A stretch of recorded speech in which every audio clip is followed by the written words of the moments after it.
Seidu era um perdedor nojento, um faz-tudo numa pequena empresa onde seu chefe horrível o tratava e pagava mal, enquanto o RH só fazia vídeos e reels.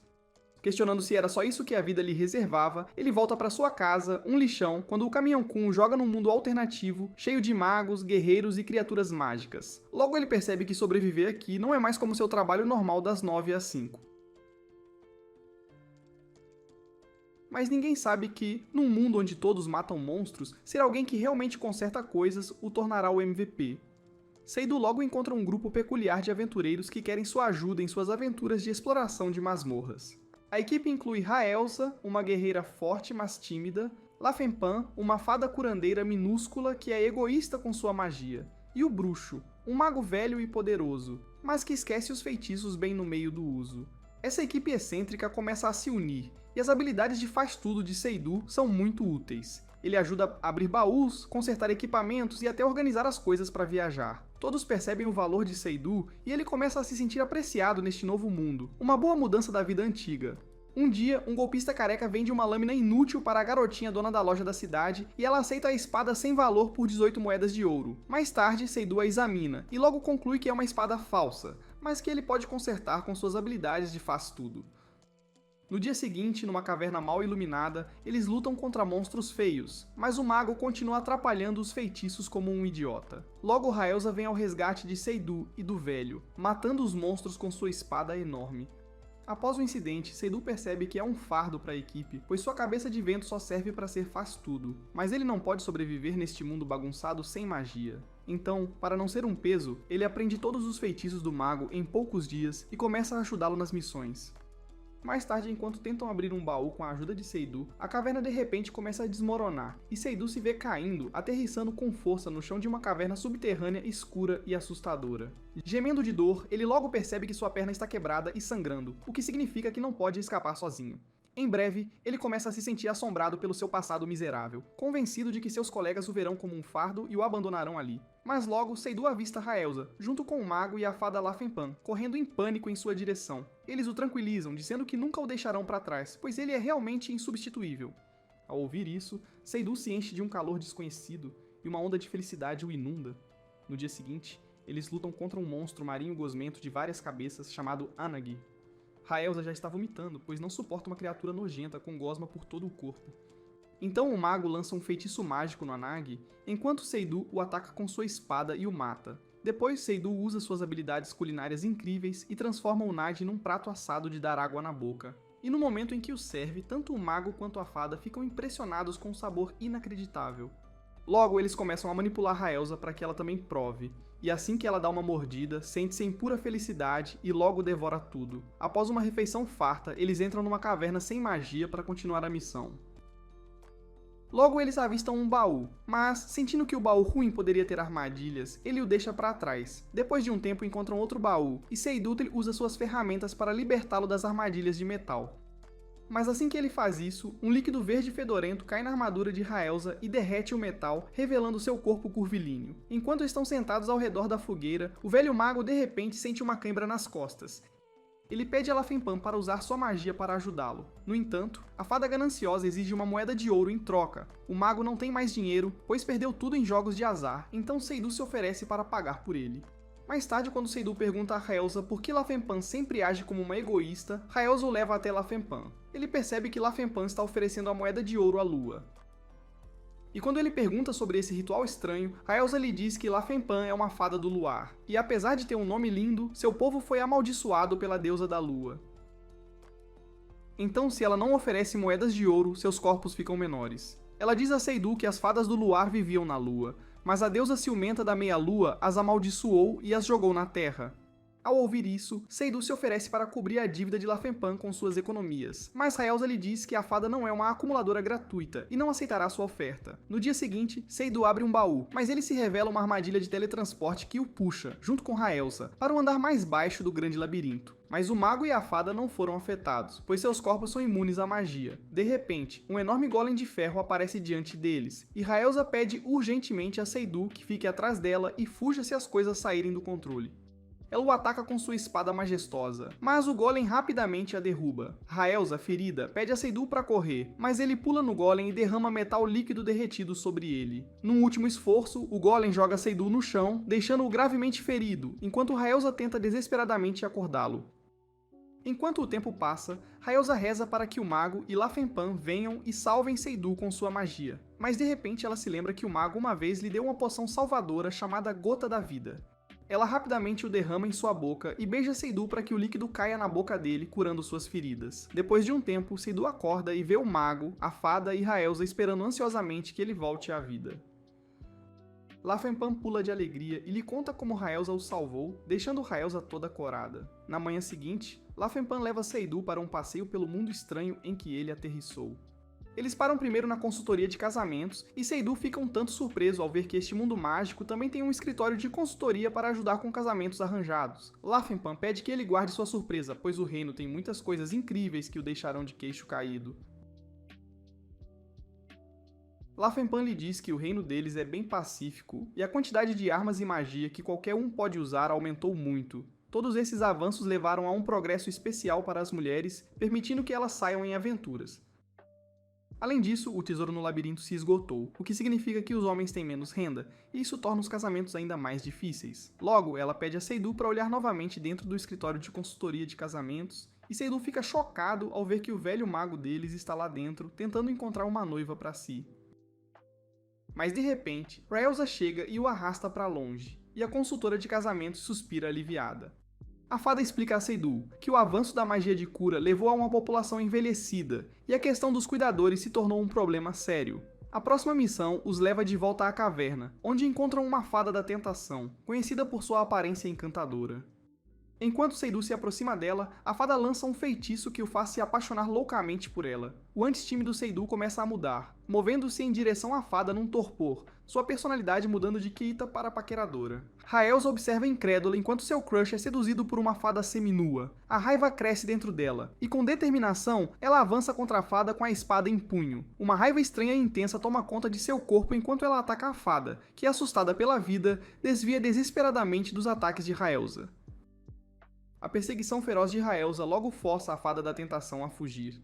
Mas o feitiço em Seydoux ainda está ativo. Agora encantado, Seydoux sente uma atração avassaladora por Raelza e começa a se mover em direção a ela, enquanto ela recua nervosamente, sem saber o que fazer. Seydoux, ainda sob o feitiço da fada, se aproxima do rosto dela, quase pronto para beijá-la, mas La Fenpan intervém, quebrando o feitiço e libertando Seydoux da influência da fada. Mas a tensão não termina aí. De repente, eles veem o velho mago de mãos dadas com a fada da tentação. Seydoux fica preocupado, pensando que o mago também caiu sob o encanto dela. No entanto, Raelza o tranquiliza casualmente, explicando que o mago é imune à magia e logo será rejeitado pela fada. Com um sorriso, ela diz a Seydoux para não se preocupar com a velha bruxa, aliviando seus medos enquanto avançam juntos. Mais tarde, eles encontram uma armadilha onde se pode ser atingido por um raio se estiver usando armadura de metal. Seydoux pergunta se eles podem mover essa armadilha, mas como Raelza está usando armadura de metal, ela está em perigo real. O mago pede a Raelza para remover a armadura por enquanto, para que ele possa usar sua magia para ajudar a mover a armadura dela sobre a armadilha de raios. Mas Raelza está um pouco hesitante em remover sua armadura porque está usando roupas reveladoras por baixo, e tirar a armadura só a deixará desconfortável. Sentindo o desconforto de Raelza, o cavaleiro Seydoux rapidamente tira sua camisa e a oferece a Raelza para que ela a use por um tempo. Mas assim que pisam na armadilha, o próprio mago é atingido pelo raio, porque a velha bruxa burra esquece seus feitiços mágicos como sempre. Mais tarde, quando Seydoux está sentado num quarto alugado, ele encontra um livro estranho que está trancado com um cadeado enferrujado. Ele tenta usar suas habilidades de faz-tudo para destrancar o livro, mas o livro é um tanto estranho. Quando ele o abre, o livro tem um estojo com um cogumelo podre, e de repente o mago aparece atrás dele. Ele explica que o cogumelo é chamado de cogumelo raiz Cocaman, e é uma iguaria entre iguarias, que não pode ser desperdiçada. Ele pega o cogumelo nas mãos e começa a cheirá-lo como um velho viciado em drogas. Ele lhe diz que o escondeu há muito tempo para que ninguém pudesse tirá-lo dele, e então ele prossegue para dizer a Seydoux como comê-lo. De repente, Raelza abre o portão do quarto exigindo sua parte dos cogumelos também, e Seydoux se pergunta se está preso com um bando de maníacos por cogumelos. Um dia, enquanto estão em sua missão para matar um dragão, Seidu acidentalmente quebra uma de suas melhores ferramentas de corte de arame ao remover os bigodes do dragão morto. Vendo um pouco chateado, Raelza pergunta se ele pode consertar sozinho, mas Seidu não é ferreiro, então ele balança a cabeça em aflição. Ele se pergunta se há um artesão que saberia consertar sua ferramenta amada rapidamente. Vendo-o deprimido por sua ferramenta quebrada, o mago sugere que eles deveriam perguntar a um de seus conhecidos, embora ele seja um tanto estranho. O conhecido do mago é um homem chamado Dongbin, e ele também é infamemente conhecido como o homem que ouve a voz do aço. Ele dominou a arte de manipular o aço para mudar completamente sua forma, e fazer novas ferramentas a partir dele. Ele é um anão que pode criar de tudo, desde armaduras para pessoas pequenas até escudos para gigantes, então ele é um profissional em seu trabalho. Mas o anão se aposentou porque seus clientes não o pagavam bem e sempre reclamavam que ele cobrava demais. O mago lhes diz que o anão está escondido no ponto mais profundo da caverna, atrás de uma porta que não se abrirá sem as 108 chaves de Dongbane, e é lá que ele se esconde. Ele acrescenta que entrar na oficina é mais difícil do que se esgueirar no quarto do rei. No entanto, Seidu aceita o desafio de abrir as 108 fechaduras, e depois de um pequeno esforço, ele consegue. Todos entram na oficina do anão e cumprimentam o velho rabugento. O anão fica totalmente surpreso ao ver que um faz-tudo de outro mundo conseguiu destrancar as 108 fechaduras com suas habilidades incomparáveis. Logo, o anão conserta a ferramenta de Seidu com suas habilidades excepcionais e pede a Seidu que o pague com uma escama de dragão, e ele o paga de bom grado com uma. Ele observa atentamente sua ferramenta reparada e admira como o anão conseguiu fazer as bordas da lâmina em prata de mitril, forjando e unindo-a com perfeição. De repente, ele abre a boca para pedir ao anão que faça outra coisa para ele, mas quando o anão pergunta o que é, ele muda de assunto e pede comida. O anão prontamente prepara o jantar para eles, e enquanto bebem e engolem a comida, Seidu pergunta a Raelza: se mulheres, crianças e até os impotentes podem facilmente obter armas para matar, o que acontecerá?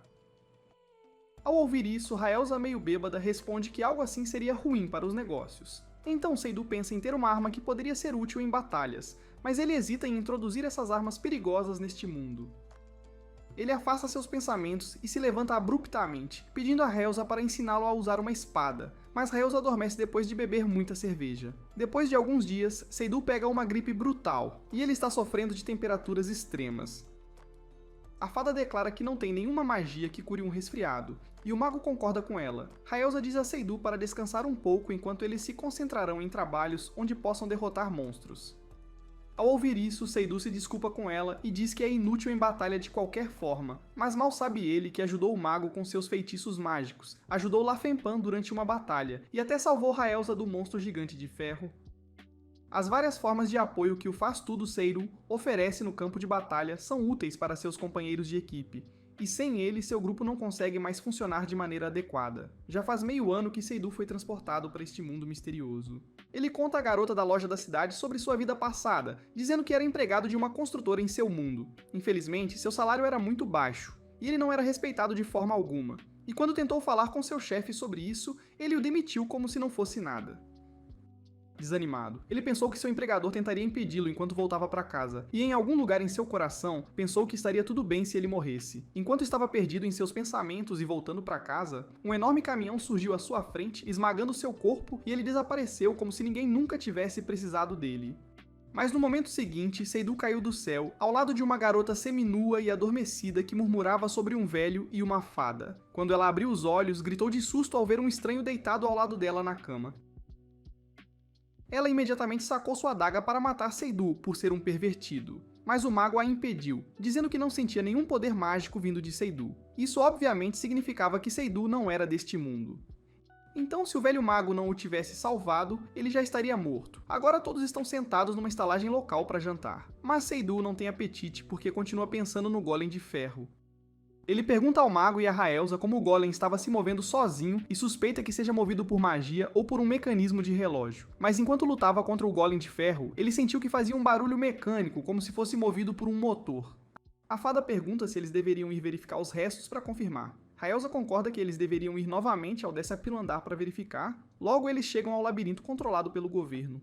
Mas eles são parados por guardas na entrada, que pedem a taxa de pedágio. Raelza lhes diz que o passe anual é muito caro para eles comprarem. Então, eles deveriam permitir que entrassem no labirinto com algumas moedas de prata e os guardas concordam.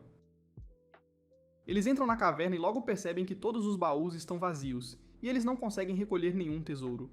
Depois de caminhar por algum tempo, eles chegam ao destino onde mataram o Golem, mas não há nenhum vestígio de seu cadáver em lugar algum.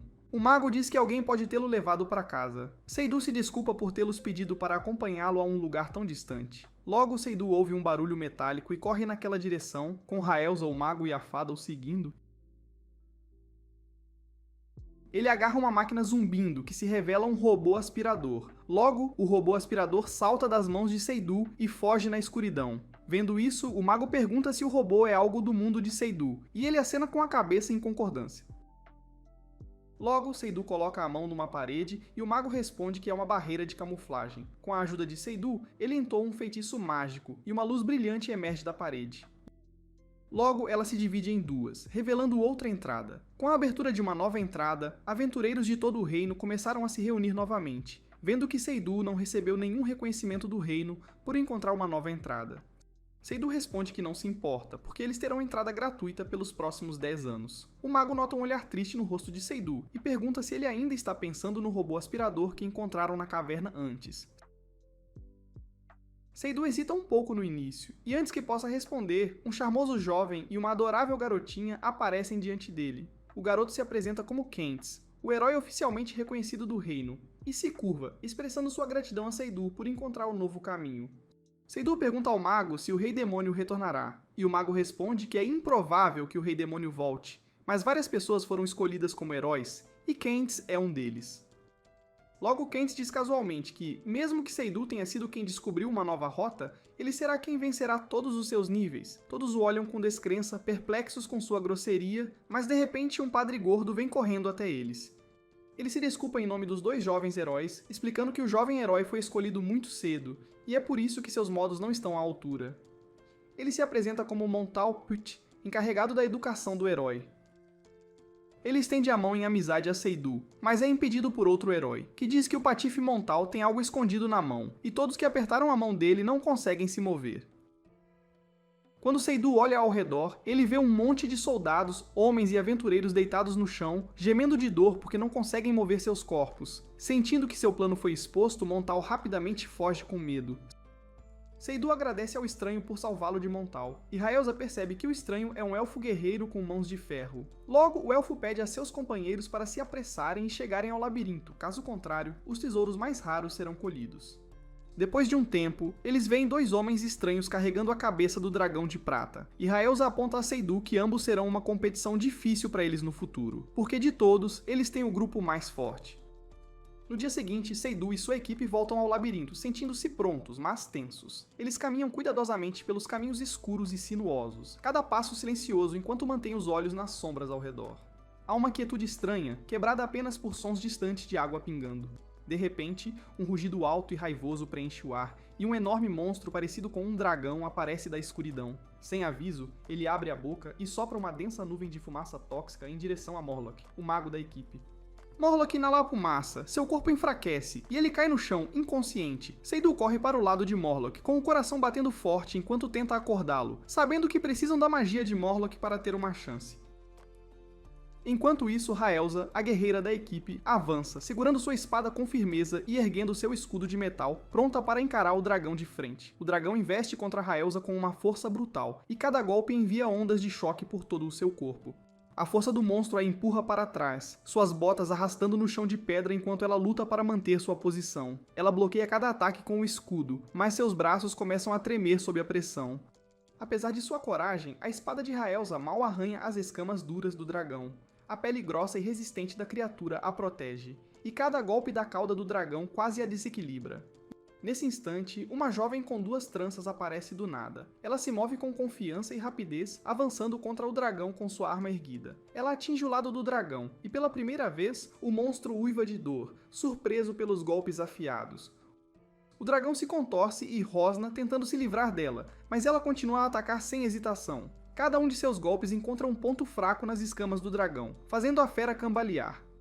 Com um último golpe poderoso, a garota desfere o ataque final. O dragão solta um rugido longo e doloroso antes de cair no chão, derrotado. A garota se apresenta como Lilisa Lassenpop, e as pessoas a chamam de caçadora de feras mágicas.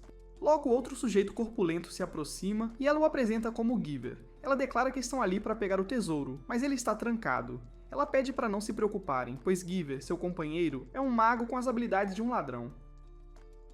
Mas quando Giver tenta abrir a fechadura com suas ferramentas, ele declara que é difícil para ele. Seydu pergunta se ele deveria tentar e Lilisa o olha de lado, subestimando suas habilidades. Logo, Raelza apoia Seydu e declara com raiva que não devem subestimar seu companheiro de equipe, Seydu. Em pouco tempo, Seydu começa a trabalhar, e com suas mãos hábeis e ferramentas consegue destrancar o baú rapidamente. Ele abre o baú e ofega de surpresa, pois o baú contém diamantes. Ele pega alguns e os entrega a Giver, dizendo que pertencem a eles por terem derrotado o dragão. Mas Giver fica vermelho escuro, como se estivesse envergonhado. Acontece que não foi apenas o baú do tesouro que Seydu abriu, mas também o coração de Giver. Depois de um tempo, Seydu se separou de sua equipe e, após caminhar um pouco, encontra o Ladino Mantal novamente. Ele diz a Mantal que não vai mais perambular, pois seus amigos sabem mais ou menos onde ele está. Então ele vai apenas sentar e descansar um pouco. Mantal o olha e comenta que Seydu é fraco, mas parece estar cheio de confiança. Ele manipula Seydu, dizendo que seus companheiros devem ser fortes e por isso ele os manipulou para aceitá-lo. Vendo que sua manipulação não afeta Seydu, ele rapidamente larga sua bagagem e constrói uma barreira ao redor dele. E quando Seydu pergunta, ele responde que é uma barreira para afastar os monstros. Ele olha para Seydu e responde que, infelizmente, não tem energia mágica suficiente para construir uma para ele. Seydu tira várias garrafas que contêm água benta. Essas garrafas foram dadas a ele pela fada Lafenpan, e ele derrama o conteúdo para fazer uma barreira protetora ao seu redor também e se senta confortavelmente. Ele logo oferece sanduíches a Mantal, mas Mantal se recusa a aceitar, pois se sente culpado por ter tratado Seydu como uma praga antes. Mantal percebe que tem uma atitude rude que afasta as pessoas dele. Logo, os membros da equipe de Seydu correm em sua direção, perguntando se ele está bem. Vendo o forte laço entre eles, Mantal se sente um pouco triste porque seus próprios companheiros não vieram procurá-lo. Mas de repente ele vê Kynes correndo em sua direção e o abraça, gritando que estava preocupado com ele. Ele pergunta por que ele se afastou sozinho. Ao ouvir isso, Mantal fica com lágrimas nos olhos enquanto Seydu e seus companheiros ficam profundamente emocionados com a amizade deles. Eles percebem que Kynes é um herói muito bom, e todos o haviam entendido mal. Em seguida, são confrontados por um estranho demônio em forma de aranha e Raelza está lutando com ele. Justo quando ela está prestes a derrubar o monstro com um ataque brutal, o elfo guerreiro pousa em cima da aranha e a mata. Depois de matar o monstro, ele declara que vai pegar o tesouro que o monstro estava guardando. Raelza grita em protesto, dizendo que pertence a ela e aos seus companheiros. O elfo se vira para encará-la e diz que foi ele quem a salvou, mas Raelza argumenta que não precisava de ajuda. O elfo diz que a salvou de ser morta, e logo os dois começam a discutir e brigar pelo tesouro. Finalmente, é decidido que eles querem resolver isso com um duelo, mesmo sendo proibido para aventureiros lutarem entre si dentro do grande labirinto, e se forem pegos, serão proibidos de entrar. O elfo diz que não se importa em duelar se houver consentimento mútuo. Sua companheira Ninia tenta impedi-lo, mas ele não a ouve, e pede a Raelza para enviar alguém do lado dela.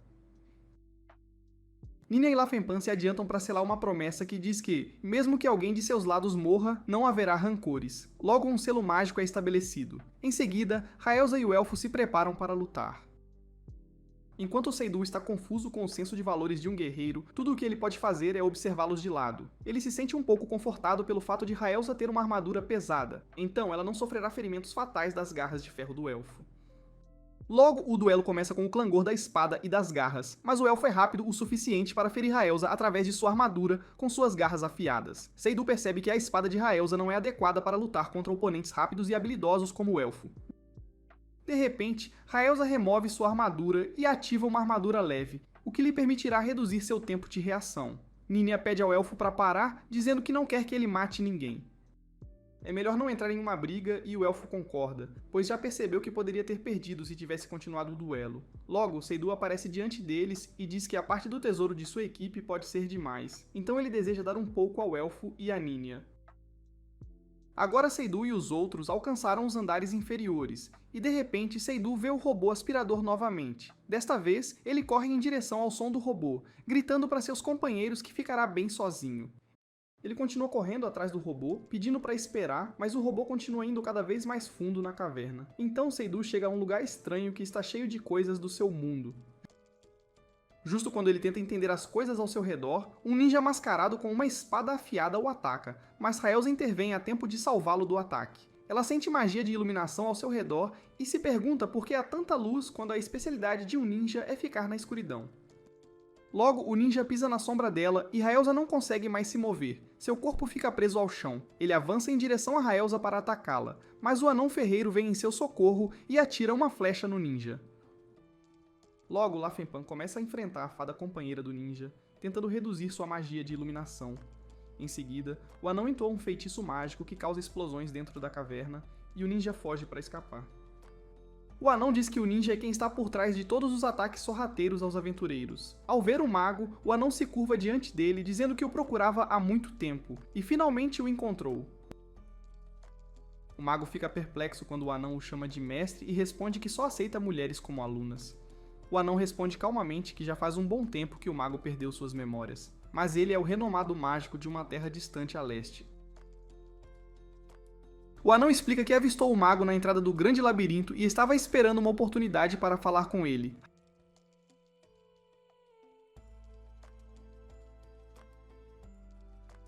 Raelza pergunta ao mago se ele esqueceu o que aconteceu no passado, e ele responde que além de seu nome Morlock e sua magia, ele realmente não consegue se lembrar de nada. Lafenpan acrescenta que ultimamente suas habilidades com magia também o estão tornando bastante inútil, pois ele esquece a chance com muita frequência. O anão interrompe dizendo que não deveriam falar asperamente com o mago, que é um grande mágico e também bastante popular com as damas. De repente, ele fala em tom sério que o verdadeiro nome do mago é o grande mago Burguin, mas de repente uma adaga surge do nada e o apunhala no pescoço. O ataque repentino levou Raelza e os outros a tomarem suas posições, imaginando se era o ninja de antes. Raelza pensa consigo mesma que, mesmo que o ninja seja formidável, com Seidu apoiando os feitiços do mago, eles podem dominá-lo. De repente, todos ofegam de horror ao verem o ninja, mas agora ele está acompanhado pelos grandes demônios. A história passada do ninja é um melodrama trágico. Ele se apaixonou por uma linda bruxa, e quando se beijaram, a bruxa também se apaixonou por ele. No entanto, quando ele foi à aldeia da bruxa para levá-la consigo para seu horror, a bruxa estava dando seus últimos suspiros. Ela havia envelhecido e embranquecido, e a fada companheira do ninja lhe disse que, uma vez que a bruxa se apaixonou por ele, a maldição de sua idade se desfez, e agora ela voltou à sua idade real. O ninja queria desesperadamente salvar o amor de sua vida. Então a fada lhe falou sobre o grande mago do leste que poderia ajudar a salvar a vida da bruxa. E descobriu-se que o mago do leste é o velho rabugento que é companheiro de equipe de Seidu, e foi assim que o ninja acabou seguindo-os até a caverna. Enquanto a batalha se intensifica, Raelza, Lafenpan e seus companheiros se veem contra inimigos poderosos. Raelza enfrenta o ninja, que usa suas habilidades em magia das sombras para tentar contê-la. Ele tenta prendê-la pisando em sua sombra, o que a impediria de se mover. Mas Lafenpan, pronta para ajudar, rapidamente lança um feitiço de luar brilhante. A luz mágica atinge a sombra, quebrando o feitiço do ninja e permitindo que Raelza permaneça livre. Lafenpan lembra Raelza para ficar alerta, avisando-a do perigo se o ninja pisar em sua sombra novamente. Ela também acabou de curar o anão mago, que agora retorna à luta para defendê-los contra os demônios que se aproximam. O anão está determinado a proteger seus amigos e enfrenta os demônios, protegendo seus aliados de seus ataques. Enquanto bloqueia os demônios, ele sinaliza ao mago para se preparar com seus feitiços mais poderosos. O anão sabe que precisam segurar os demônios tempo suficiente para o mago contra-atacar com magia poderosa. A batalha fica ainda mais intensa quando um segundo demônio se junta. Este demônio declara audaciosamente que ele e seu companheiro não precisam de magia para vencer, sua força pura é suficiente para derrotar Seidu e seu grupo. Com uma onda de poder, o segundo demônio libera uma enorme onda de energia escura direcionada a Seidu e seus amigos. A onda é tão intensa que Seidu se sente oprimido, percebendo que a magia de fogo não é suficiente para enfrentar esses demônios. Culpando-se por ter trazido todos para um lugar tão perigoso, Seidu sente uma pesada responsabilidade. Então ele pede ao mago para usar um feitiço de alto nível chamado Sete Deuses do Trovão, esperando que seja poderoso o suficiente para mudar a batalha. Seidu já sabe o encantamento, então ele começa a recitá-lo, enquanto o mago repete depois dele, concentrando toda a sua energia no feitiço. De repente, um enorme raio cai sobre os demônios, faiscando com poder intenso. Por um momento parece que eles finalmente venceram, mas um dos demônios resiste ao ataque e, em um movimento brutal, agarra Seidu em sua mão enorme, esmagando-o e fazendo o sangue jorrar. Raelza observa em choque e tristeza, acreditando que Seidu foi morto. A cena é devastadora e parece que o chão está escorregando sob seus pés. Mas então, em uma reviravolta surpreendente, todos olham para cima e veem Seidu em segurança com Lilisa e Guiver ao seu lado. O mago explica que Giver usou um feitiço especial, um feitiço de substituição, para salvar Seydur no último instante. Com Seydur seguro, todos soltam um suspiro de alívio, gratos pela rapidez de raciocínio de Giver.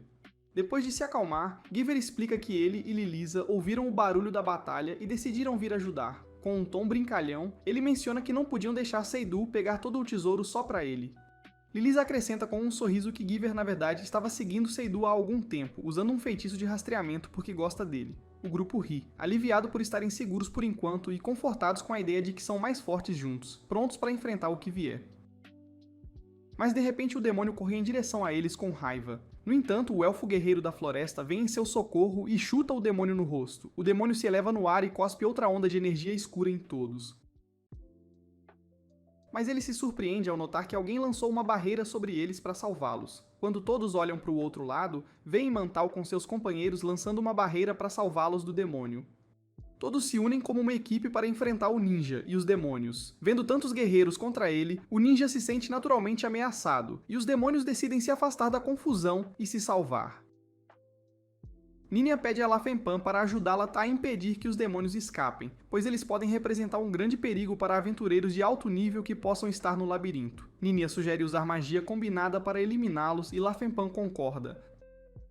Primus, a fada do ninja, tenta impedi-los, mas é atacada pela flecha mágica do mago Reed. Vendo que seus amigos demônios estão em perigo, o ninja recebe o golpe da magia combinada, pronto para morrer no lugar de seus amados amigos.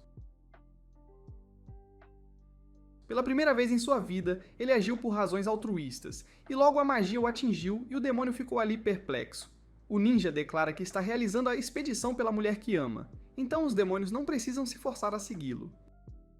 Ninian olha para o ninja e diz a todos que o golpe mágico não teve muito efeito nele, mas deveria ter causado danos graves. Seydur pede a todos para pararem porque o vencedor já está decidido, mas a fada elfa protesta, dizendo que não podem deixá-los porque estão sob suspeita de matar outros aventureiros. A fada do ninja grita com raiva, dizendo que ninguém terá o tesouro escondido do mago que controla o tempo. E ela começa a invocar uma magia das trevas de 8º nível para proteger seu mestre e ajudá-lo a salvar a bruxa. O anão explica que a fada é uma fada de cristal negro, capaz de armazenar energia mágica em suas asas escuras. Acontece que a fada se importa profundamente com a bruxa, porque ela sempre foi perseguida por aventureiros que queriam tirar vantagem de suas asas negras. Para se salvar desses aventureiros, ela decidiu se tornar uma fada gordinha para que os humanos não se interessassem mais por ela. Mas ser gordinha diminuiu seus movimentos corporais e, eventualmente, ela foi capturada por um dos aventureiros. No entanto, a bruxa a salva e a leva para casa. E como ambas eram párias, elas se deram muito bem. A bruxa lhe diz que viveu por 400 anos em um abrigo solitário de párias. Ela diz à fada que está sob uma maldição, e se ela se apaixonar, a maldição será quebrada e ela morrerá. No entanto, o ninja não quer sacrificar a fada, então ele segura suas asas para impedi-la de usar sua magia negra em Seydur e em todos. Ela grita para o ninja arrancar suas asas para liberar sua magia, mas o ninja não consegue reunir coragem para fazer isso. Então a fada usa sua telecinese sem as mãos e apunhala suas asas com 2 adagas em cada lado. Ela oferece suas asas ao Senhor das Trevas e logo um pilar cai dentro da caverna, indicando que é o espírito das trevas. Em seguida, vários olhos começam a surgir no corpo do pilar e de repente o elfo olha para um dos olhos e ele o lança voando pela caverna, rasgando sua orelha. De repente, outro olho do pilar envia uma rajada de energia em direção ao elfo e sua companheira, mas Raelza a bloqueia com sua espada. Ela logo percebe que o ninja e seus companheiros de grupo se usam como sacrifícios para invocar os espíritos das trevas. Agora o espírito maligno está causando estragos dentro da caverna e Seydur pede ao mago para usar sua técnica dos 7 deuses do trovão novamente. O mago levanta sua pá no ar e começa a entoar vários feitiços para invocar os raios, enquanto Seydur continua a ajudá-lo a lembrar os encantamentos. O raio logo atinge o pilar de magia negra, mas infelizmente nada acontece com ele. O pilar fica extremamente agitado e começa a disparar feixes vermelhos de energia de todos os seus olhos. O anão pede a todos para mirarem no olho do pilar, mas ele continua bloqueando todos os ataques e ganha mais poder a cada segundo que passa. Com seu poder insano, ninguém consegue se aproximar de seu corpo para atacar. Lafenpan grita de terror que logo ficará sem sua energia mágica, e então não será mais capaz de bloquear os ataques. Seydur pede ao mago para liberar a magia que para o tempo. O mago olha com descrença e pergunta como ele sabe sobre essa magia. Seidu responde que, quando abriu o livro trancado com o cogumelo, encontrou um papel secreto que continha as instruções da magia que controla o tempo e o espaço. Seidu já sabe que foi o mago quem o teletransportou para este mundo. Assim que o mago ouviu essas palavras, memórias de seu passado inundaram sua mente. Ele se lembrou dos dias em que trabalhava incansavelmente em um poderoso projeto de magia. Naquela época, ele tinha uma filhinha que significava o mundo para ele. Um dia, ele prometeu a ela que se tornaria o maior mágico da Terra para que pudessem viver felizes juntos em um lar maravilhoso. Ele sonhava em dar a ela a melhor vida, mas era obcecado por seu trabalho. Então, um dia sombrio, sua filha ficou muito doente. Sua esposa implorou para que ele ficasse e ajudasse a cuidar dela, mas ele a ignorou, dizendo que não podia deixar seu trabalho. Ele explicou que se não terminasse seu projeto, todos os seus esforços seriam em vão. Ele pensou que, uma vez que se tornasse um mago famoso, teria um futuro mais brilhante. Dias se passaram enquanto ele se dedicava ao trabalho, ignorando sua família. Finalmente, ele alcançou seu objetivo e foi reconhecido como o mago mais poderoso. Ele correu para casa, ansioso para compartilhar a notícia, apenas para ser recebido por um silêncio desolador. Sua filha havia falecido devido à doença. Sua esposa lhe disse, cheia de tristeza, que a menininha dele se fora. Atordoado e desolado, ele percebeu o quanto havia sacrificado, apenas para perder a pessoa que mais amava. Sua esposa, cheia de dor e raiva, o deixou, e o mago ficou sozinho, repleto de tristeza e arrependimento. Em um acesso de raiva, ele destruiu seus livros mágicos, um após o outro, até encontrar um estranho livro antigo. Nele, leu sobre um labirinto misterioso no Reino do Norte que guardava o segredo da magia do tempo, o poder de voltar no tempo. A esperança acendeu em seu coração e ele decidiu encontrar essa magia e trazer sua filha de volta. Ele viajou para o grande labirinto, procurando incansavelmente por qualquer vestígio desse poderoso feitiço. Após dias de errância, ele tropeçou em uma estranha pilha de objetos que pareciam fora do lugar. Entre eles, havia um antigo pergaminho contendo o feitiço que ele procurava. Assim que o pegou, uma figura em vestes brancas apareceu diante dele. O mago pediu ao estranho que lhe ensinasse a magia, explicando que queria trazer sua filha de volta à vida. O estranho, porém, não concordou tão facilmente e desafiou o mago para um duelo, dizendo que só se o mago vencesse, ele lhe ensinaria o feitiço. A batalha foi feroz e deixou ambos exaustos e feridos. Finalmente, o estranho, impressionado com a determinação do mago, concordou em conceder seu desejo. Mas, em vez de ensiná-lo o feitiço do tempo, o estranho lançou um tipo diferente de magia. O feitiço fez o mago esquecer todas as suas memórias, incluindo sua filha, sua esposa e até mesmo seus arrependimentos. Sem nenhuma lembrança de seu passado, ele foi forçado a começar uma nova vida, não mais assombrado por sua tristeza. No fim, o mago perdeu tudo o que um dia lhe foi caro, ficando com uma folha em branco e uma nova vida que viveria sem o peso de suas memórias. De volta ao presente, o velho mago permanece em silêncio tentando juntar fragmentos de memória enquanto as palavras de Seidu ecoam em sua mente. Seidu perguntou se ele foi quem o invocou para este mundo, mas o mago mal consegue se lembrar de algo, especialmente de seu conhecimento de magia. Sua mente está nublada, e feitiços que antes eram sua segunda natureza agora parecem sussurros distantes. Apenas um leve e persistente sentimento de um feitiço permanece, chamado Momento no Tempo, e é um feitiço que congela tudo por um único batimento cardíaco. Seidu, notando a hesitação do mago, avança e oferece sua ajuda, usando a memória do feitiço que ele já havia visto antes.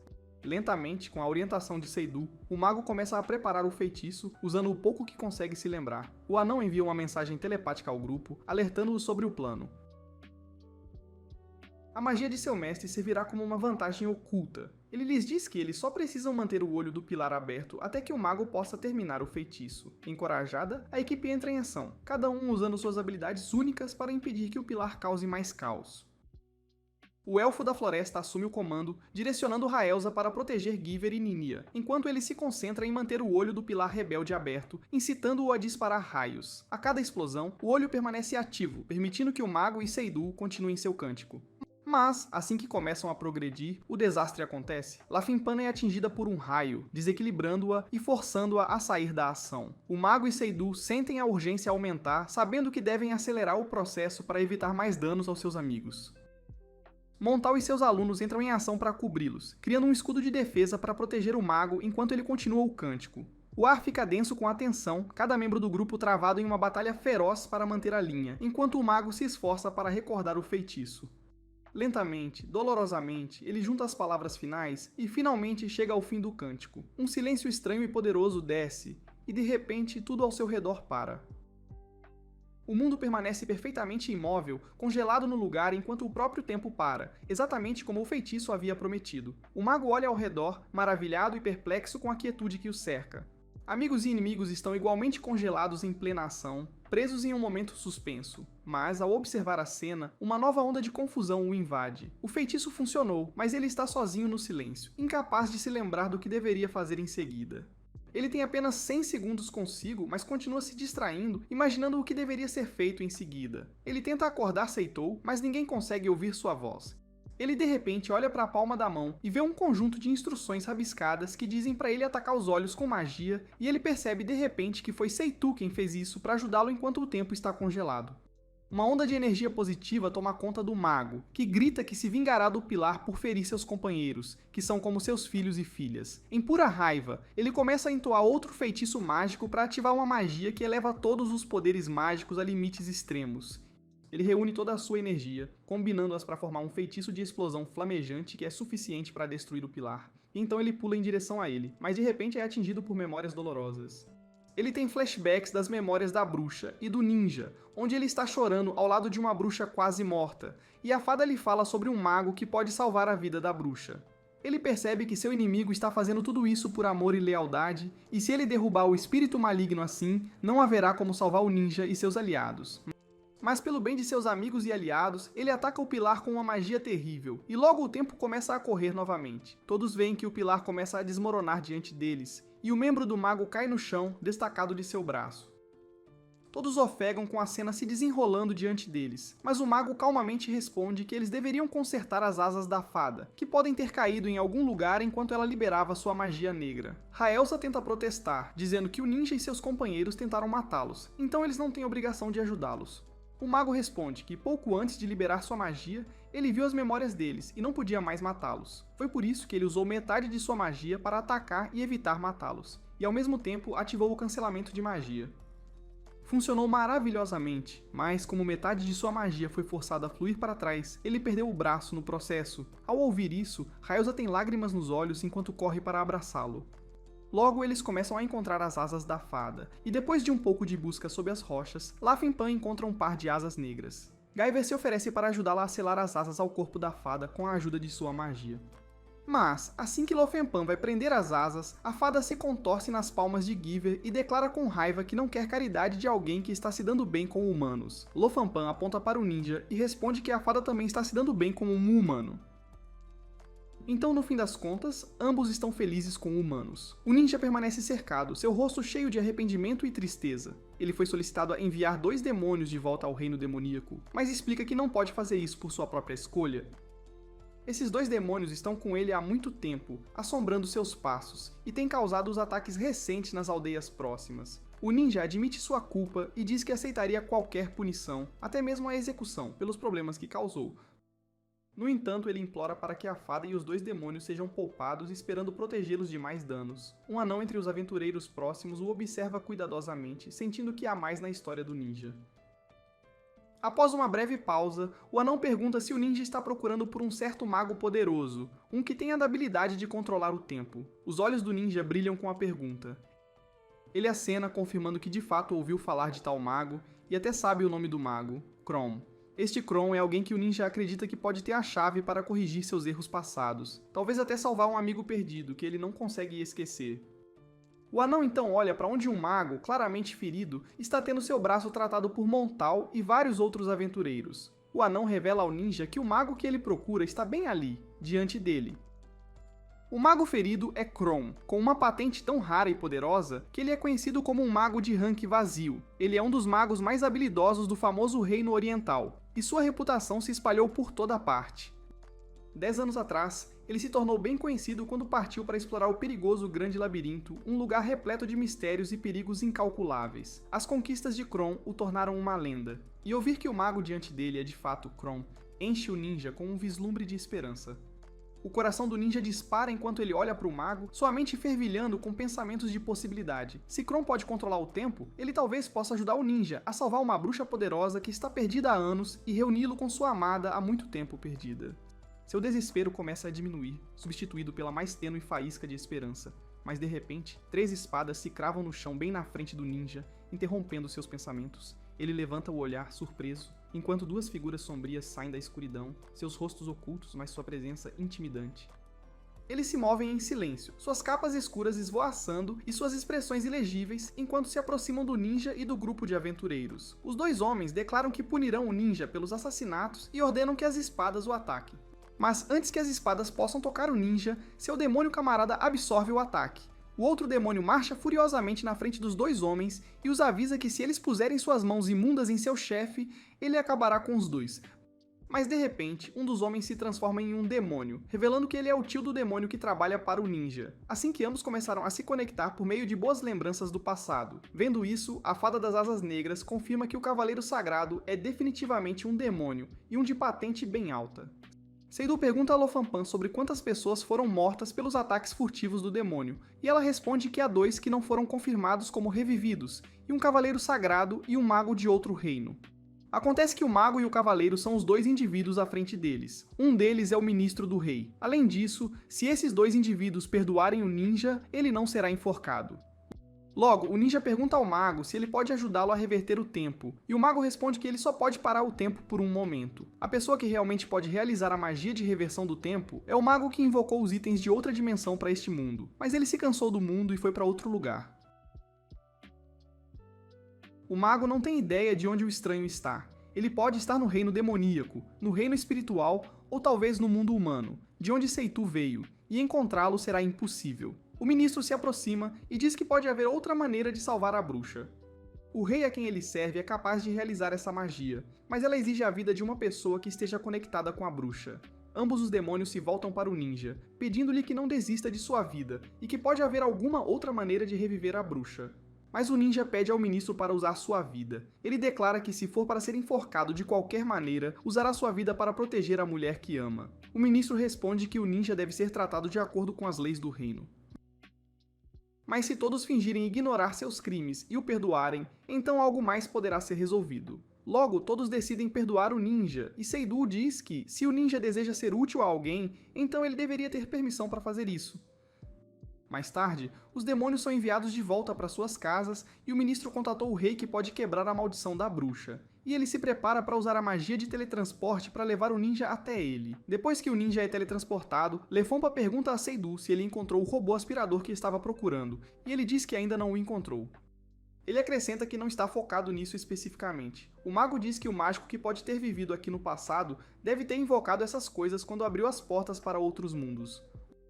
Logo, outros magos começam a vir para o labirinto, indicando que a nova área se tornou popular. Por outro lado, o rei acompanha o ninja até a casa da bruxa, a fim de quebrar o feitiço da bruxa moribunda.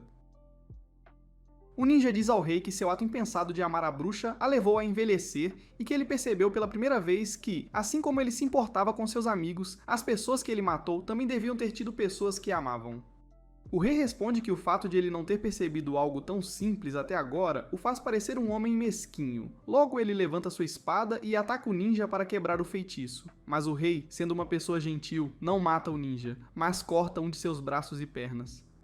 A bruxa sai de sua câmara, sua aparência restaurada à juventude e força após um longo descanso. Sua pele está lisa, seu rosto brilhante e animado, e sua energia inconfundível.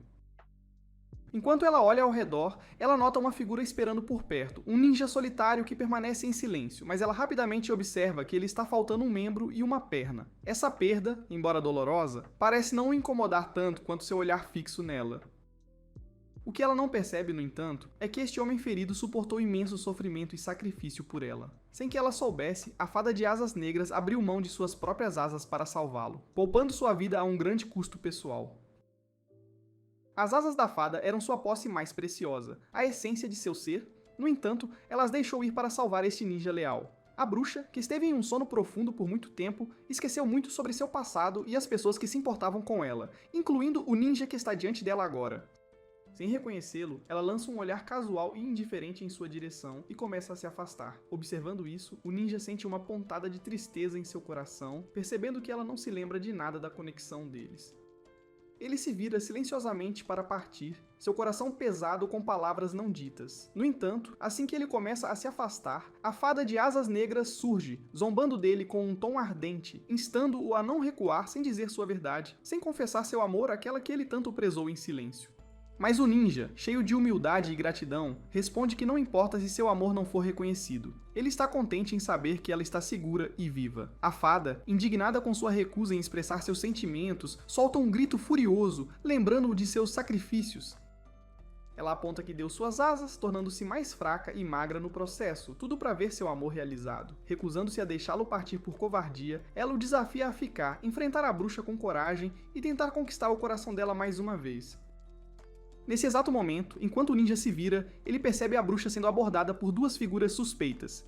Inicialmente, ele presume que ela ainda é poderosa o suficiente para lidar com tais ameaças triviais e não intervém. Mas a fada de asas negras, perceptiva e sábia, informa-o que não consegue sentir magia alguma dentro da bruxa, e que seu poder parece ter desaparecido durante seu longo descanso. Essa revelação impulsiona o ninja à ação, e sem mais hesitação, ele corre em direção à bruxa, determinado a protegê-la de qualquer mal. Ele rapidamente afasta os dois homens que ousaram se aproximar dela. Para sua surpresa, descobre-se que essas duas figuras não são bandidos comuns, mas sim seus próprios irmãos de juramento, demônios que chegaram com a fada de asas negras para desempenhar um papel em sua história de amor.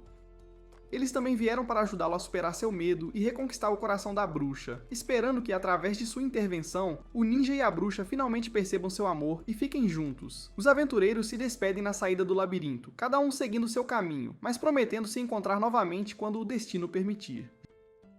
Juntos eles voltam para a cidade sentindo-se exaustos e realizados. Decidem relaxar em uma pousada próxima, um lugar aconchegante com um aroma quente de comida farta preenchendo o ar, tornando o local perfeito para descansar após sua desafiadora jornada.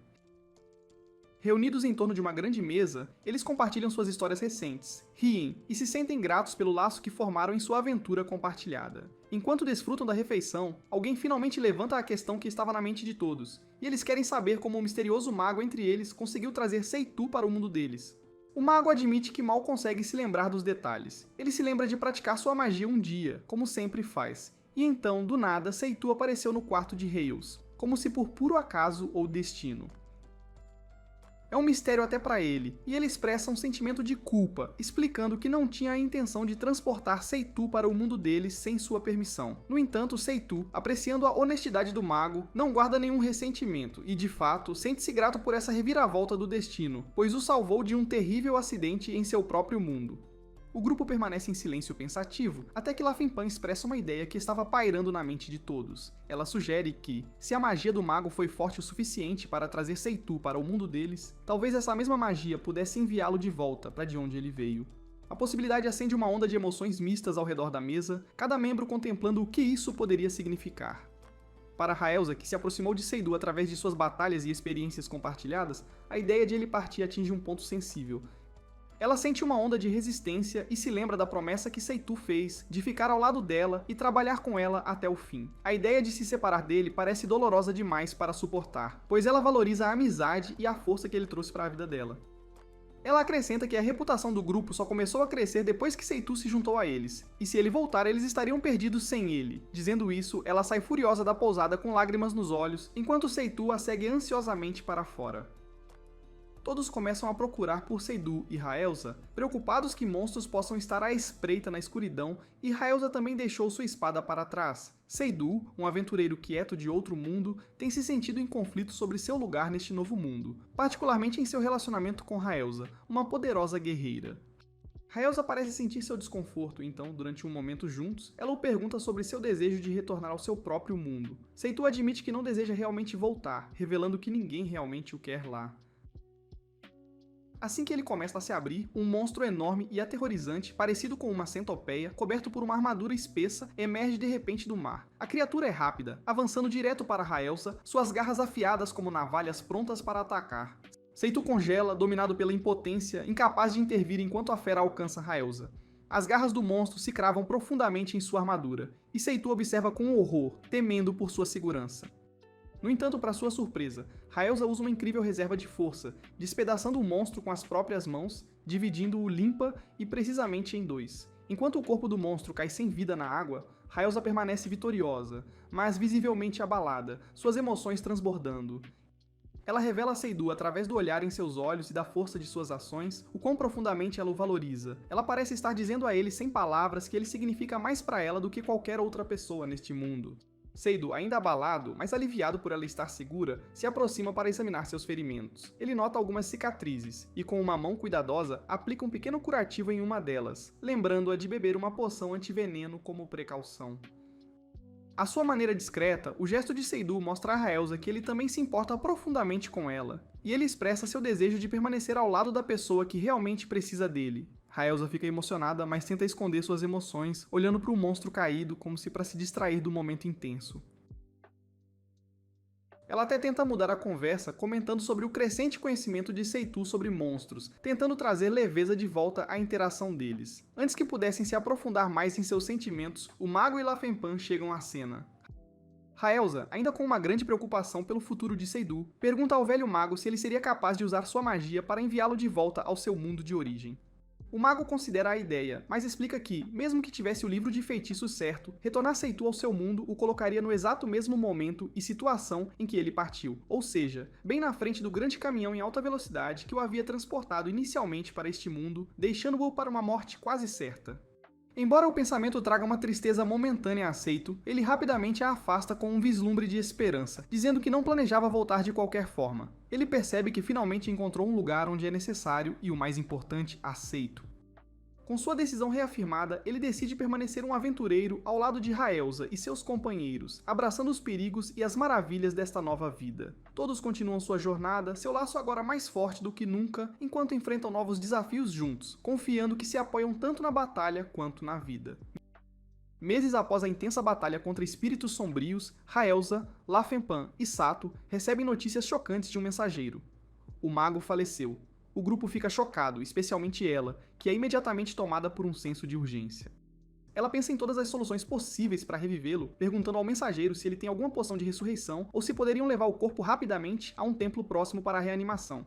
Mas o mensageiro descarta suas preocupações, explicando que reviver um corpo por procedimentos formais ou mesmo preservá-lo em um necrotério exige fundos significativos, os quais nem ele nem ninguém mais está disposto a gastar.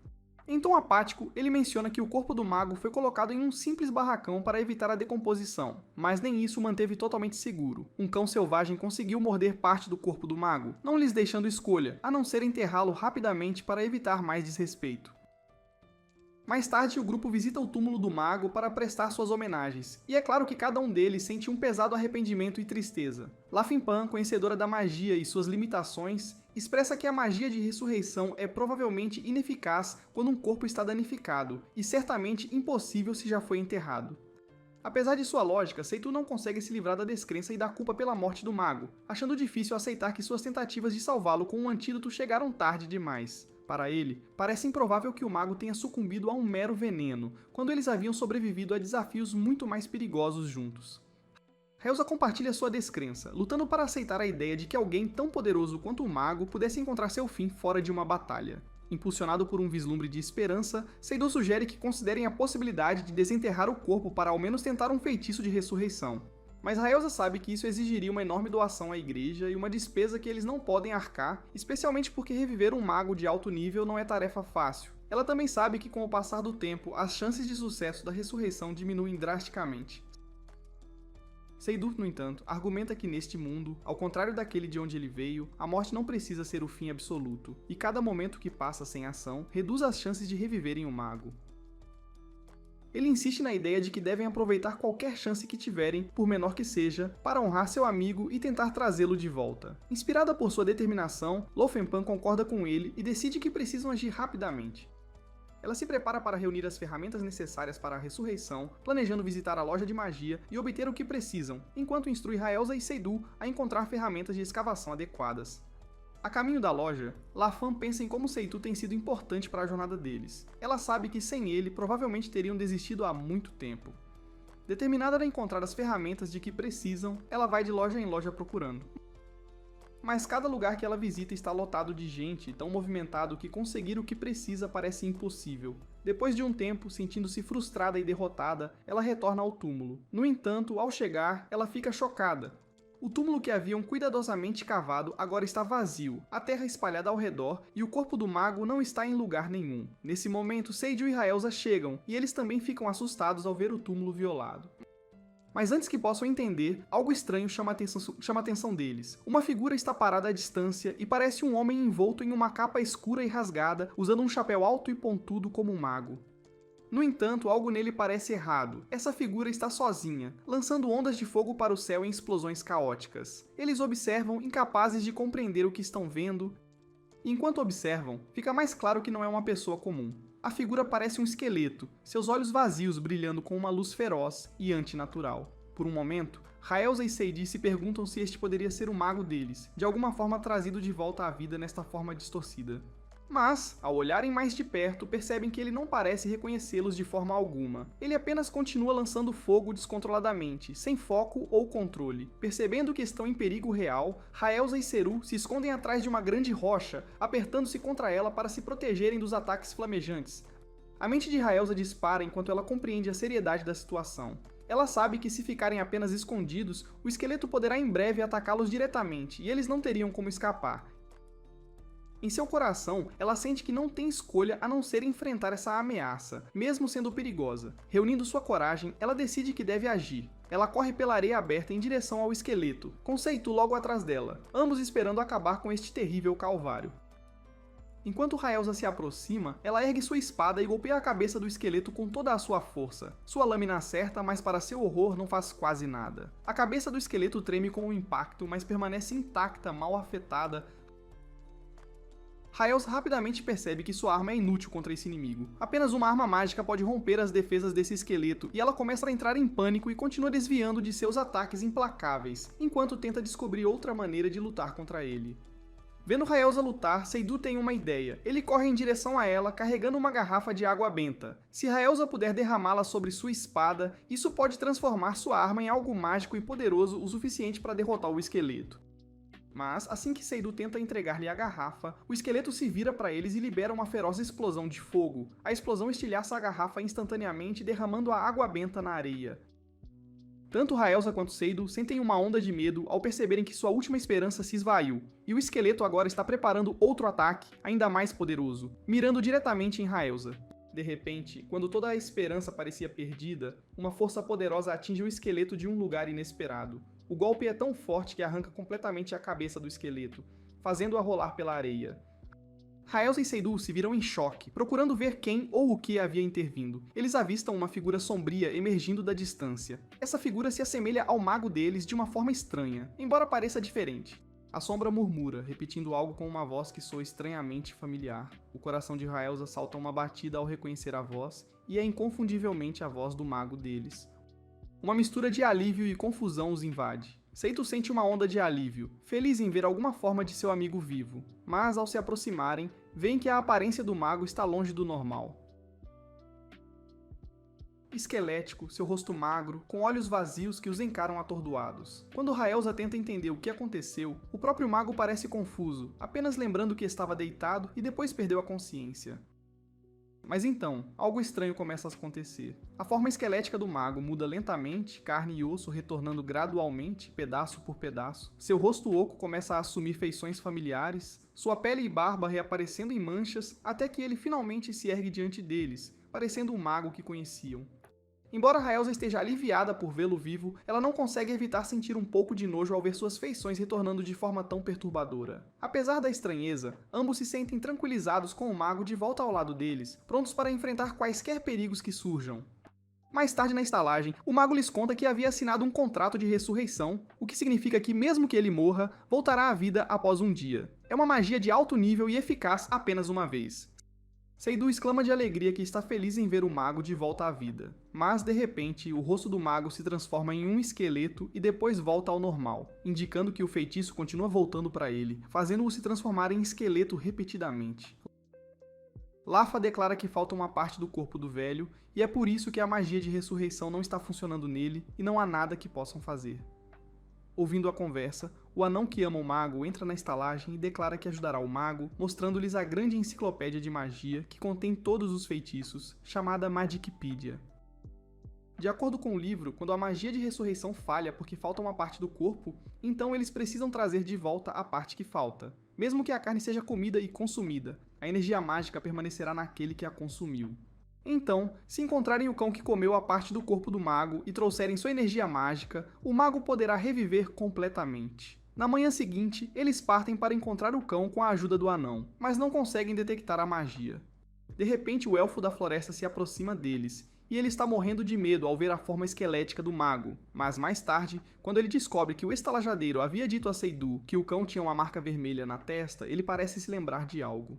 Ele explica que havia uma vaga de emprego anunciada na cidade, que era para encontrar o enorme cão com uma cicatriz em forma de cruz na cabeça porque ele estava atacando pessoas. Mas o elfo não aceitou o trabalho porque o pagamento era baixo e ele tinha outros afazeres, mas o cão estava nos arredores da cidade, no oeste.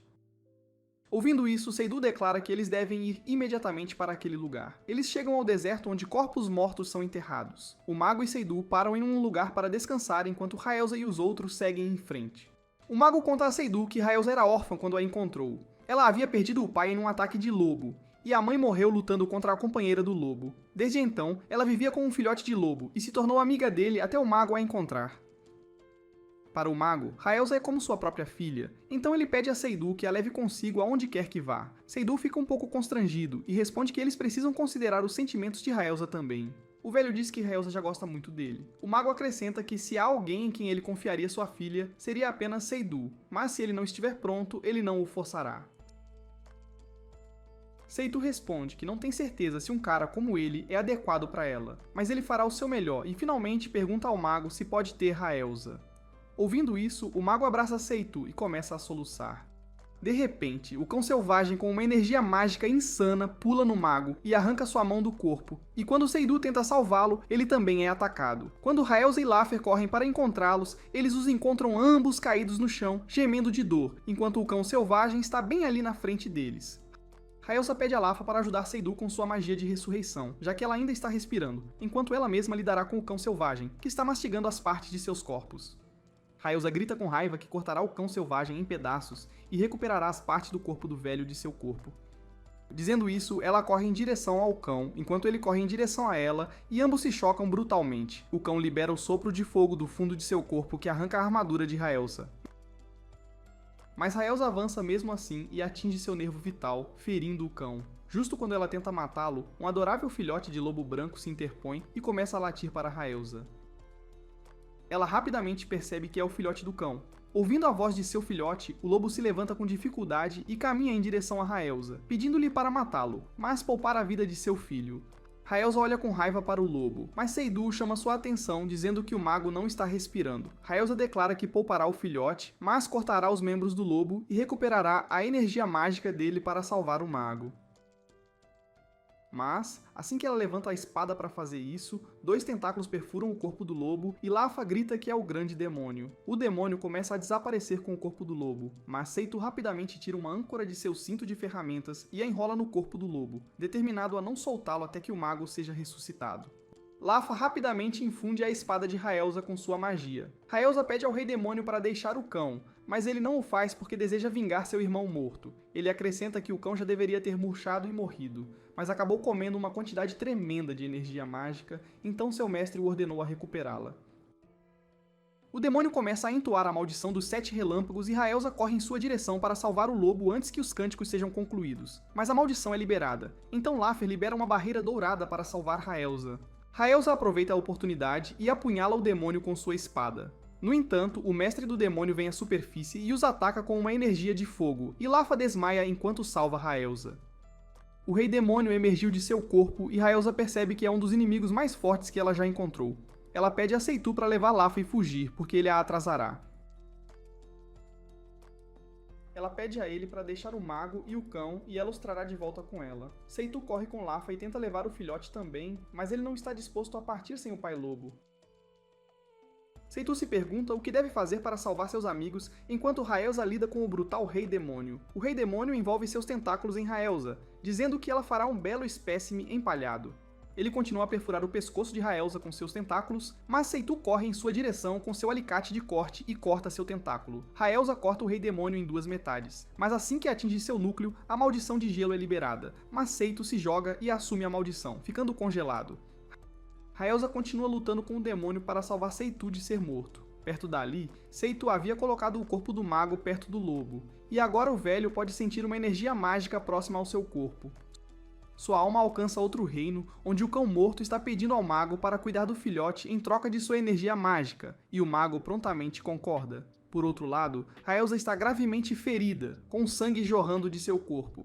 Mas de repente, a cabeça do demônio é cortada e o gelo de Seitu é quebrado, e ele cai nos braços de Raelza. Ambos percebem que é o poder das 6 espadas mágicas do vento assassino, e quando olham naquela direção, veem que o mago está de volta, com toda a sua força e poder mágico. O mago ataca o demônio com suas espadas mágicas de fogo de 8 pontas que perfuram seu corpo e matam o rei demônio. O mago caminha em direção a Seidu, Lafa e Raelza, que derramam lágrimas de alegria ao vê-lo novamente. O mago desenvolveu um par de orelhas e um rabo em troca dos poderes mágicos do cão.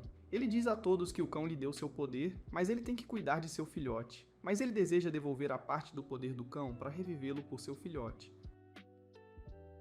Mas de repente, uma enorme rajada de vento surge bem na frente deles e derruba o mago, e todos olham perplexos enquanto o rei demônio se ergue novamente. Mas o mago não se machuca de forma alguma. Ele reúne toda a sua energia e logo se transforma em um belo jovem, declarando que recuperou sua juventude.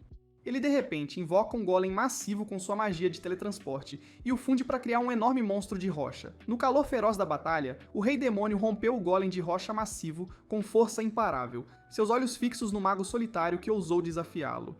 Mas o mago, transbordando de coragem, respondeu com um soco poderoso, acertando um golpe direto no rosto do rei demônio. Aproveitando o momento, ele comandou as rochas estilhaçadas do golem a se reunirem e tentou esmagar o demônio sob elas. Usando sua magia, ele intensificou seu aperto, forçando cada pedra a se prender ao corpo do rei demônio, prendendo-o no lugar como estilhaços de metal grudados em um poderoso ímã. Ainda assim, o mago sabia que isso só lhe daria alguns momentos para proteger seus aliados. Com pressa, ele traçou uma grande barreira ao redor deles, esperando protegê-los da ira implacável do rei demônio. Agora, em uma última e desesperada tentativa de encerrar essa luta, o mago começou a invocar sua arma definitiva, a lendária espada de chama de 8 pontas, uma formação flamejante conhecida como a Espada de Guerra Flamejante. A atmosfera se adensou com poder enquanto ele trazia as chamas à existência, 8 pontos flamejantes se formando acima dele. Mas assim que o momento do triunfo se aproximava, sua mente ficou em branco. Ele havia esquecido o antigo encantamento que liberaria toda a força da arma. Essa falha o deixou vulnerável e o rei demônio, sentindo fraqueza, avançou com intenção mortal. Enquanto o demônio se aproximava, pronto para derrubar o mago, Seitu irrompeu na cena, empunhando a espada de Raelza, com determinação inabalável.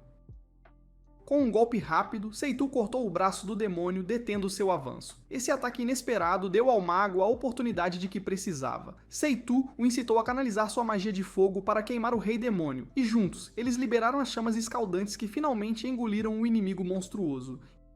Enquanto o último vestígio de fogo se desvanecia, uma onda de alívio os invadiu, sinalizando que o rei demônio havia sido derrotado. Raelza, tomada pela gratidão e emoção pela bravura de Seitu, correu em sua direção, seu coração disparado enquanto se preparava para abraçá-lo. Mas antes que ela pudesse alcançá-lo, uma visão assustadora esteve. A cabeça decepada do rei demônio, que de alguma forma havia retido um traço de vida, avançou em direção a eles. Justo quando parecia que o perigo não havia acabado, um pequeno filhote descendente do cão selvagem que outrora guardava suas terras, saltou sobre a cabeça, eliminando o último resquício do rei demônio. No entanto, a lealdade do jovem filhote se transformou em raiva, latindo e rosnando para Seidu e o mago, acusando-os de matar seu pai, o cão selvagem. Em um momento comovente, o mago sentiu a dor do filhote e o pegou cuidadosamente, permitindo que o filhote sentisse seu cheiro. De alguma forma, o cheiro familiar pareceu acalmar o filhote, pois a energia do mago lembrava de seu pai. Comovido pela perda da pequena criatura, o mago tomou uma decisão ousada. Ele derramou parte de sua energia vital na forma sem vida do cão selvagem, apesar dos protestos de seus companheiros. Lentamente, o cão selvagem voltou à vida, acordando para ver seu filhote chorando ao seu lado. O ato altruísta do mago cobrou com preço em sua própria força, e enquanto o cão e o filhote se reuniam, ele desabou de exaustão. Raelza, cheia de preocupação, o ergueu em seus braços, determinada a levá-lo para casa e cuidar dele até que se recuperasse. De volta à estalagem, Seidu acorda de repente para encontrar Raelza sentada em silêncio à sua frente, seu olhar firme enquanto o observa recuperar os sentidos. Ela explica que ele caiu num sono profundo assim que retornaram. Seidu nota uma suavidade em sua expressão, um vislumbre raro e fugaz de preocupação. Eles compartilham esse momento de silêncio até saírem para se juntar aos outros. Lá fora, o mago já está de pé e ativo, totalmente recuperado após uma boa noite de sono. Seu descanso, porém, parece ter apenas reacendido sua travessura, e ele já está causando problemas entre os hóspedes e a equipe da estalagem, para a surpresa de todos. Mais tarde, Raelza e Seitu sobem até o topo do labirinto, alcançando um ponto de observação de onde podem contemplar os caminhos sinuosos lá embaixo. A atmosfera é pacífica, e Raelza parece pensativa, seu olhar distante enquanto compartilha algo profundamente pessoal. Ela conta a Seitu que, enquanto ele descansava, ela se viu conversando com um cão de rua que encontraram no caminho. Para alguém tão reservada como Raelza, isso parece fora do comum, mas então ela explica que o cão a lembrou de um filhote de lobo que ela havia conhecido. Em seus primeiros anos, Raelza passou 3 invernos com aquele filhote de lobo, sobrevivendo a tempos difíceis juntos. Ela reflete que essa experiência pode tê-la tornado mais rústica, menos refinada que os outros, moldando-a de maneiras que só aqueles que compartilharam adversidades poderiam entender. Em seu coração, ela sente que pertence apenas a pessoas que a aceitam exatamente como ela é, e Seitu percebe o quanto ele valoriza profundamente a presença dela. Ele deixa escapar que precisa dela em sua vida mais do que qualquer outra pessoa neste mundo, as palavras saindo de sua boca antes que ele pudesse contê-las. Assim que a gravidade de sua admissão se estabelece entre eles, o anão corre em sua direção, sua voz quebrando o silêncio. Sem fôlego e agitado, ele anuncia que o mago perdeu as chaves da estalagem e de alguma forma conseguiu se meter em apuros. Ele precisa da ajuda de Seitu com as fechaduras, puxando urgentemente e deixando Raelza sozinha no telhado. Mais tarde, uma vez que o caos se acalmou, Seitu se encontra com o mago em um quarto tranquilo. Ele traz uma pequena garrafa de mel, oferecendo-a ao mago, que, num raro momento de abertura, parece satisfeito com o gesto inesperado. O simples agrado cria uma rara pausa nas travessuras do mago, suavizando seu humor por apenas um momento. Não muito depois, Seitu procura Raelza novamente, desta vez com um presente cuidadosamente elaborado. Uma arma afiada e resistente que ele fez especialmente para ela. Enquanto a examina, ela nota um pequeno grampo de cabelo habilmente preso ao cabo da arma. Ela entende instantaneamente que esta é a maneira de Seitu de lhe dar algo pessoal, além do presente prático de uma arma. Com um leve sorriso, ela remove o grampo de cabelo e o coloca em seu cabelo, um reconhecimento silencioso de seu gesto. Sua próxima jornada os coloca frente a frente com uma besta mágica, uma mantícora cuja aparência se assemelha divertidamente ao mago. Com rápida determinação, Raelza a derruba com um único e poderoso golpe, seu espírito aparentemente renovado. Há uma energia em seus movimentos que sugere uma força recém-descoberta, uma confiança nascida do laço não dito entre ela e Seitu. Mais tarde, Seitu prepara um banho para Laufey, e ela fica emocionada por ter um pequeno banho para relaxar e se divertir um pouco. Mais tarde, ambos acabam dormindo de exaustão, e no dia seguinte, ao acordarem, Laufey não é mais uma pequena fada, ela ganhou o tamanho de um humano. Após algum tempo, eles saem para uma caminhada juntos, onde Laufey pula de alegria por ter voltado ao seu tamanho normal, indicando que sua maldição foi quebrada. Seitu de repente lhe dá uma linda túnica, mas ela se recusa a aceitá-la porque não tem moedas de ouro para dar a Seitu. Mas Seitu rapidamente responde que isso é um pedido de desculpas e um presente de gratidão pelos atos de altruísmo de Laufey. Laufey veste a túnica e começa a correr de alegria, mas de repente ela esbarra em um bandido. O bandido caminha em sua direção de forma intimidante e começa a provocá-la, mas Seitu intervém para protegê-la. O bandido olha para Seitu e pergunta se ele é quem encontrou a nova porta do labirinto, zombando dele por ser um completo fraco, enquanto seus companheiros de equipe são muito fortes. Ele grita para que pare de agir como um grande homem só porque é um pouco famoso e então procede a socar Seitu.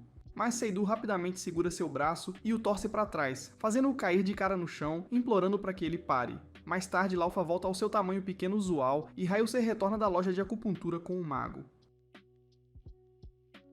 O trio olhou para o recipiente onde Laufey havia tomado banho e que se transformou em tamanho humano.